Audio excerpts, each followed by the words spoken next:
అండి కొబ్బరి పాలతో బగారా రైస్ ఎలా చేసుకోవాలో చూసేద్దాం. అందుకోసం ముందుగా ఒక బౌల్ తీసుకోండి. గిన్నెలోకి మనం ఒక గ్లాసు బాస్మతి రైస్ తీసుకుంటే హాఫ్ గ్లాస్ నేను నార్మల్ రైస్ తీసుకున్నా. మీరు నార్మల్ రైస్తోనే చేసుకుంటామంటే కూడా బాగానే వస్తుంది రైస్.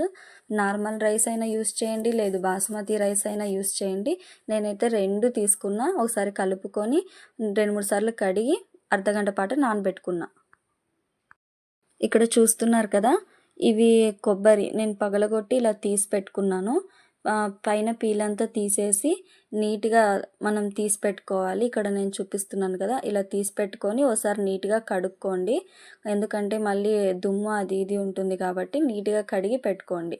ఇక్కడ చూపిస్తున్న విధంగా నీట్గా కడిగి పెట్టుకోండి. తర్వాత వాటిని చిన్న చిన్న ముక్కలుగా కట్ చేసుకోవాలి. చిన్నగా ముక్కలుగా కట్ చేసుకుంటే మీకు మిక్సీలో కూడా బాగా తొందరగా గ్రైండ్ అవుతుందన్నమాట. ఇలా ఇక్కడ నేను చూపిస్తున్నాను కదా, ఈ విధంగా మీరు కట్ చేసి పెట్టుకోండి.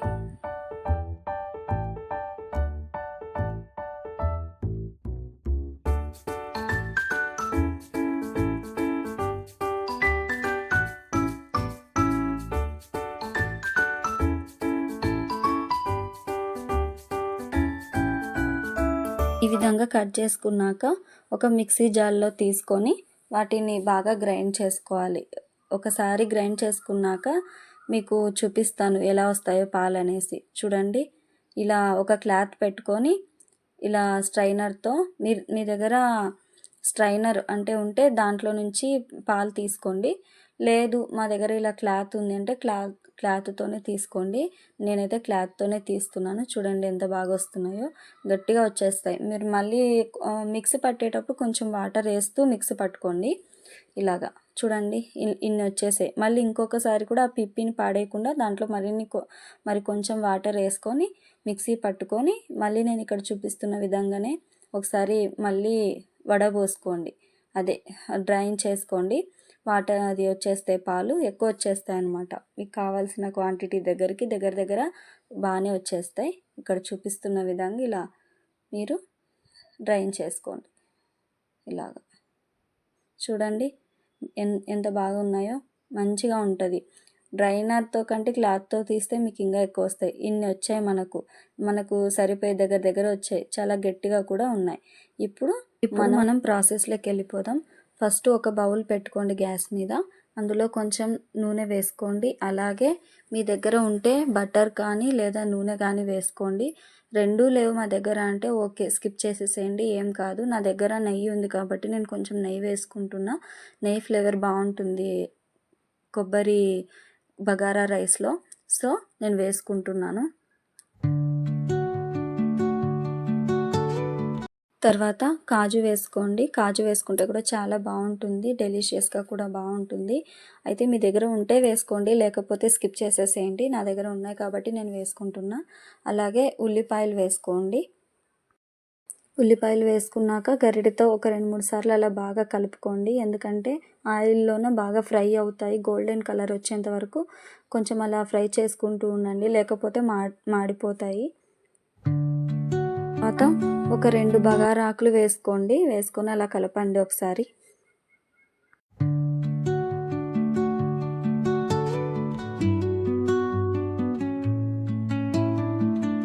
తర్వాత ఒక 4 లవంగాలు కూడా వేసుకోండి. అలాగే మిరియాలు కూడా వేసుకోండి. అలాగే సాజీరా కూడా కొంచెం వేసుకోండి. తర్వాత ఒక 2 దాల్చిన చెక్క కూడా వేసుకొని గరిటెతో అలా కలుపుతూ ఉండండి ఒక 2 నిమిషాలు, మాడకుండా ఉంటాయి. తర్వాత ఒక 4 పచ్చిమిర్చి కూడా వేసుకొని ఒకసారి అలా కలపండి.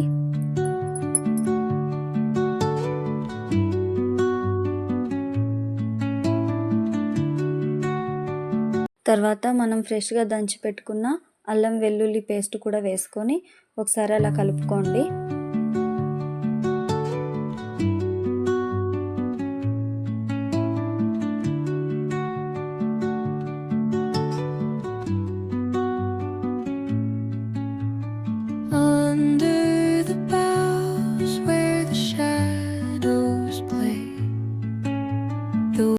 మనం తీసుకున్న రైస్ని వేసుకొని నీట్గా నిదానంగా కలుపుకుందాం, లేకపోతే అవి విరిగిపోతాయి. ఇక్కడ నేను చూపిస్తున్న నిదానంగా కలుపుకోండి.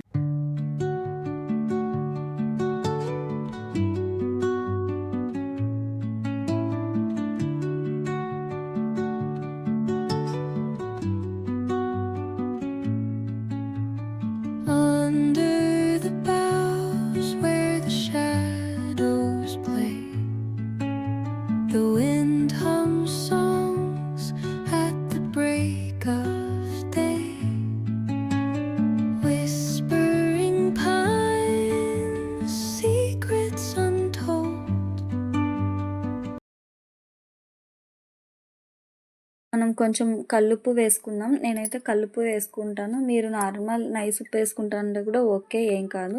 ఇక్కడ నేను కల్లుప్పు వేసుకొని ఒకసారి అలా కలిపాక పైన కొంచెం గరం మసాలా వేసుకుంటున్నాను. కొంచెం అంటే కొంచెం వేసుకొని ఒకసారి అలా తిప్పుకోండి. మళ్ళీ విరిగిపోయేటట్టు తిప్పకండి.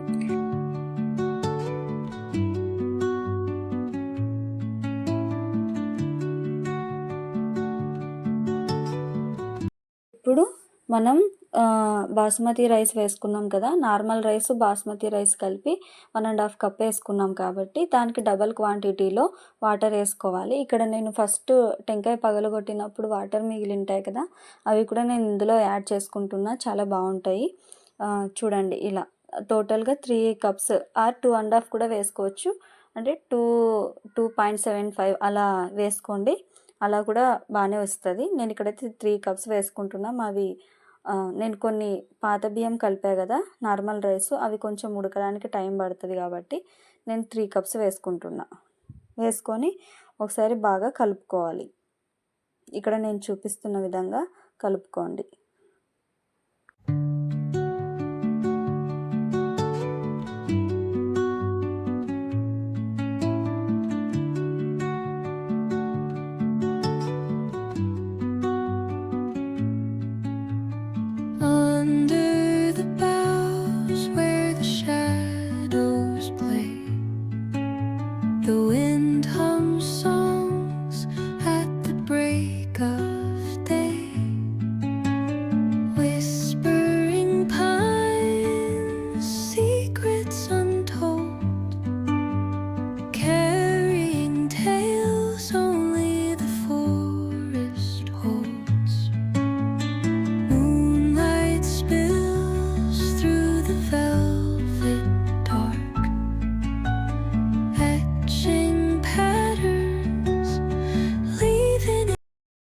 ఇక్కడ నేను హాఫ్ కట్ చేసిన నిమ్మకాయని పిండుకుంటున్నాను. రైస్ అనేది పొడిలాడుతూ చాలా బాగా వస్తుంది. అందుకోసమని నేను ఇక్కడ హాఫ్ కట్ చేసిన నిమ్మకాయని పిండుకొని ఒకసారి కలుపుకొని తర్వాత మూత పెట్టేసుకుంటున్నాను.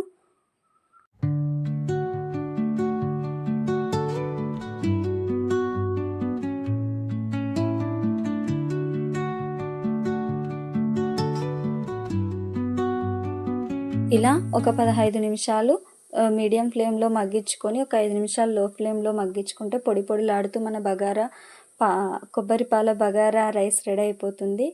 నేను ఇందులోకి కాంబినేషన్గా ఈరోజు మటన్ గ్రేవీ కర్రీ అండ్ బోటి కర్రీ చేశాను. నచ్చితే సబ్స్క్రైబ్.